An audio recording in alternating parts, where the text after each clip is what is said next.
Well, here's another EZGO that doesn't do anything when you step on the pedal. Let's see if we can figure out what's wrong with it.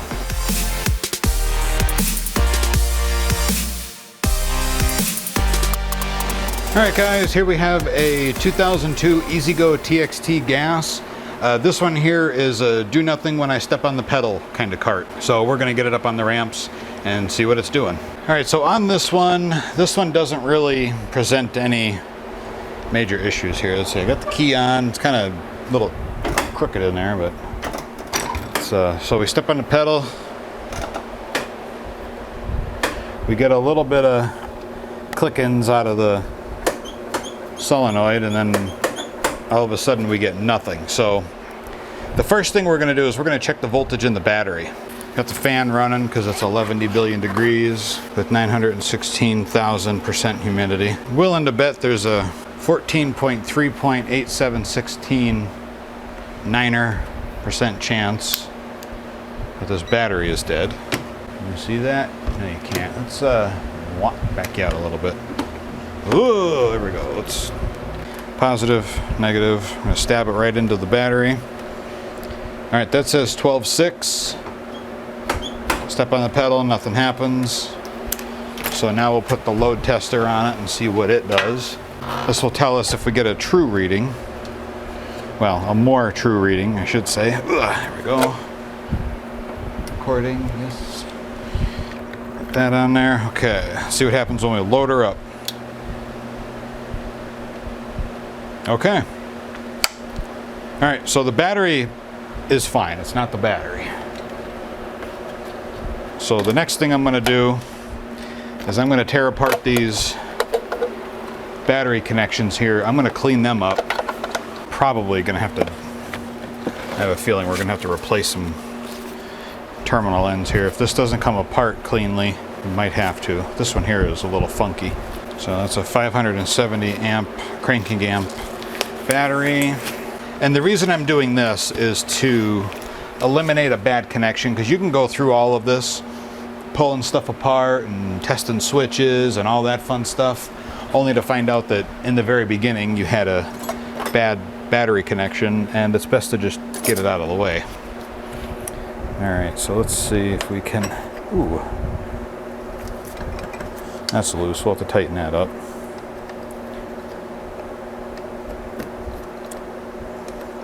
Okay, that one's loose. I am going to take apart those connections right here and clean those up. Okay, so we'll take that off.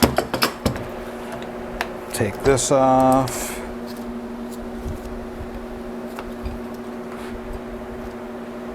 Come on.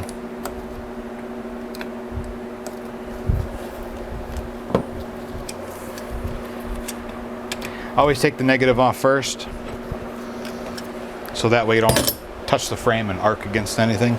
Now, if your battery connections are clean, you can skip this step. If it's been a while since you've touched your battery, I'm probably going to recommend that you do this.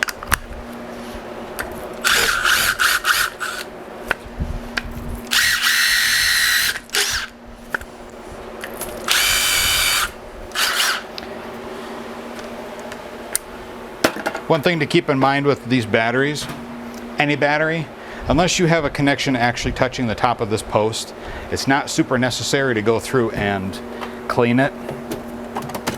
I know some people like to clean them, but that tool in particular cleans them whether you like it or not. I just want to clean these up and see if this is going to make a difference at all. And if that's the problem, then job done. But I have a feeling there's some other issue. But we're going to go through process of elimination first.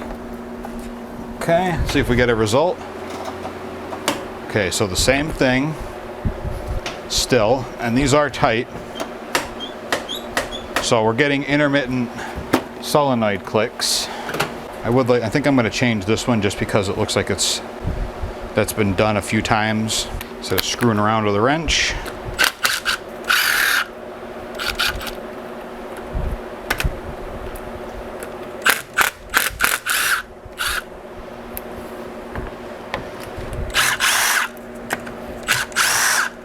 That wasn't tight.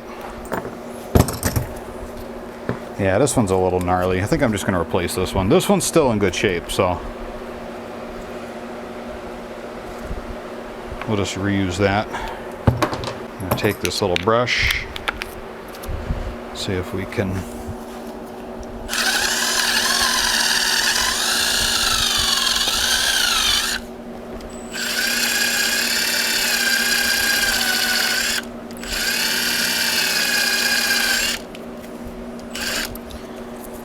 So one thing I found with using that little brush on the cables is it does make it a little more difficult to clean them effectively. So I always turn to my little angled die grinder with a little pad on it because it's faster. It's louder, just watch your ears.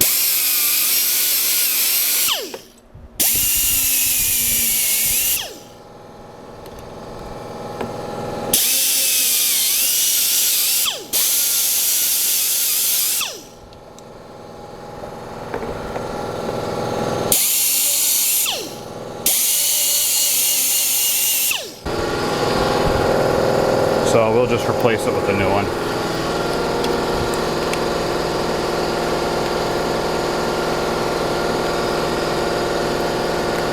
There comes a time when it's just not worth farting around with.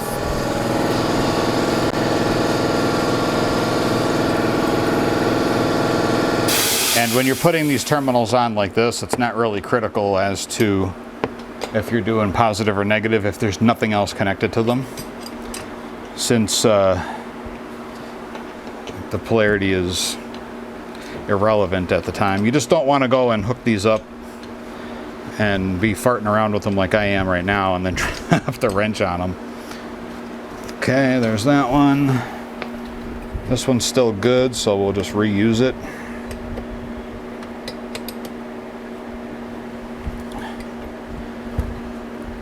I'll make sure they're good and tight. I'm using the box end right there. Okay. Let's see, we'll clean the bottom of this one here.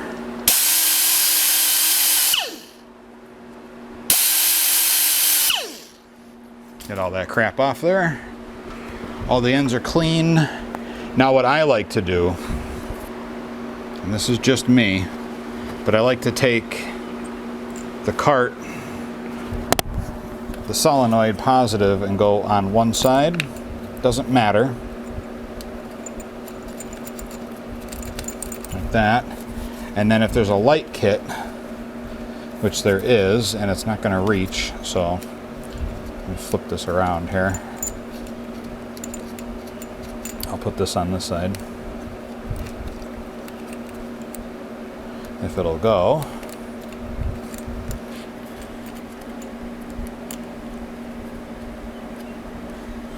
Let me get another one started here so I can do this. But yeah, I like to keep the lights or other accessories that are installed on here separated. So that way I don't have to disconnect everything to get to one particular thing. I'm just gonna go to town on this one here. Just to kind of, there we go.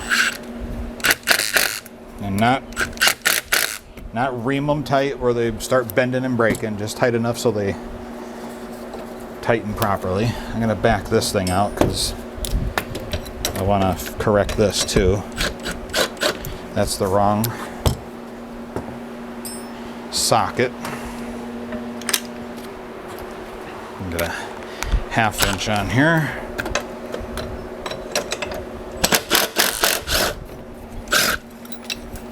And the reason I'm taking this off is so I can seat this battery in here correctly, because it's not in here correctly. Well, that's because there's wires running underneath it. It's not the right battery for this. That's probably why it's not sitting in here correctly. It's a little too big. But what I'm trying to do is, if I can get that back, it's not going to happen. Okay. This is why I emphasize using the right battery in the cart. this battery's too big physically, so it doesn't sit in the tray properly. So now when you're driving the cart with this bracket in here not sitting in here correctly, you start going around corners and you get kids on these carts and they start driving them like maniacs. And some adults too. I'm not saying they're not guilty as well. But they start driving around like maniacs on the cart. The battery's bouncing around and flopping around in here. And one, you're going to cause physical damage to the battery. And two, if it bounces around the wrong way, and there. Well, all right, that's better. It's not ideal, but it is better. But at least if the battery's not bouncing around in here, it won't flop over. I mean, if I've seen them bounce around in here where they flip upside down, and now you have all the terminals shorting against the metalwork, and now you have a fire. Especially if you don't catch it, you know? It's just like, well, whatever. Some people just don't care. But I have to try to maintain some level of correctness with these things because, you know, it is my livelihood here that is on the balance, or on the line.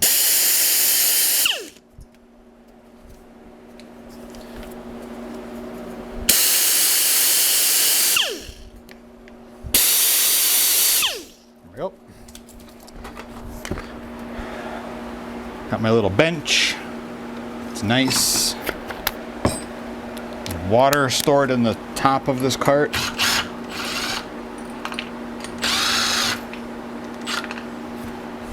Let's get the cart's main electrical hooked up first, and then we'll test everything out.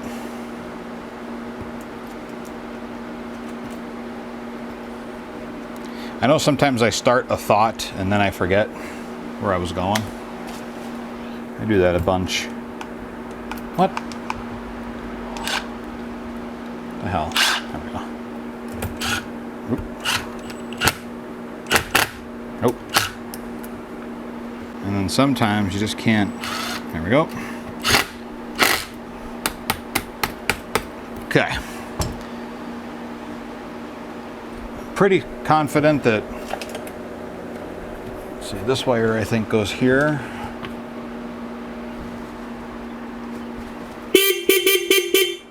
Not crazy about the way this is hooked up, but it's not my cart.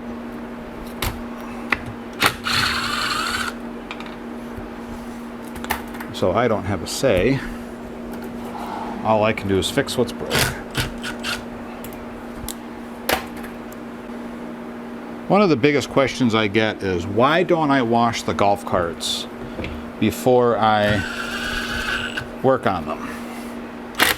Well, that reason is because if there's an electrical problem caused by moisture, or I'm trying to find out what's wrong with the cart and getting it wet makes that problem worse. Okay, that's working. That's working. I'm not 100%. Okay, that's the ground for the lights. I just need to figure out what this orange wire does here, which I think might be the... Okay, this is the ground for the backlights. Okay. So now I can just smash this together. So yeah, the biggest question I get, one of the biggest questions I get is, why not wash the golf cart? And I like working on a clean golf cart, some people have said. Well, that's fine for you. It's your golf cart. You can clean it if you want to have a nice clean cart before you work on it. I would love to wash carts before I can work on them. But if there's a complaint that is electrical related, such as this one, if I go and spray water all over this thing, and now I can't figure out what the problem is it because of something I did, or is it because there's another underlying issue? And I'm not going to be able to find that out if I get everything all wet. So I like to make sure everything is the way it is when I bring it off the customer's location and I put it on my trailer. And then if they decide that they want their carts washed, I'll also ask the customer first before I do anything, because some people just don't want their golf carts washed. They don't want me spraying water anywhere. I have a couple of customers like that. They don't want their carts getting wet, so I'm not touching it. So that's one question I get a lot of. It's pretty interesting. So now that we got that done, we'll put battery terminal protectant on there after I'm done. The lights work, horn works. Let's see if Look at that. So, let's see if it'll, just drop my drill. Let's see if it'll actually start.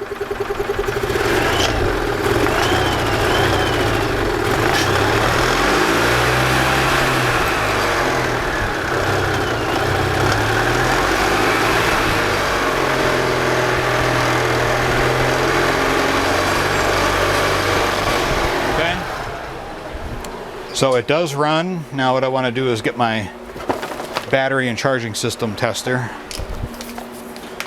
So there you go. That's one thing that proves a point, that it was a bad connection on the battery. It was not anything related to solenoid or a fuse.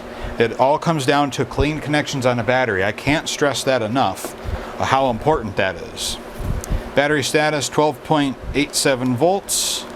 Battery test, flooded, cranking amps. It's a 710 cranking amp. A bit large for this cart, but hey. 710. Above 32, yes, testing. Bad and replace. According to this, it's only got 536 cranking amps. To group 75 battery. So technically the batteries, this says the battery's bad, but there's definitely more than enough cranking amps for the cart to start. So I'm going to print that. I am going to let the customer know that this tester did reveal the battery's bad and see what they want me to do. If they want me to get a battery, I'll get a battery.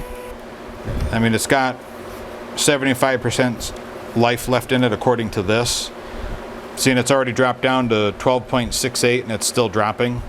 So I mean, that could be an indicator, but you know, we just ran the cart for a few minutes, so we don't really know. And I didn't have it on charge, but again, I'll let the customer know and let them make the decision. It's their cart and it's their money.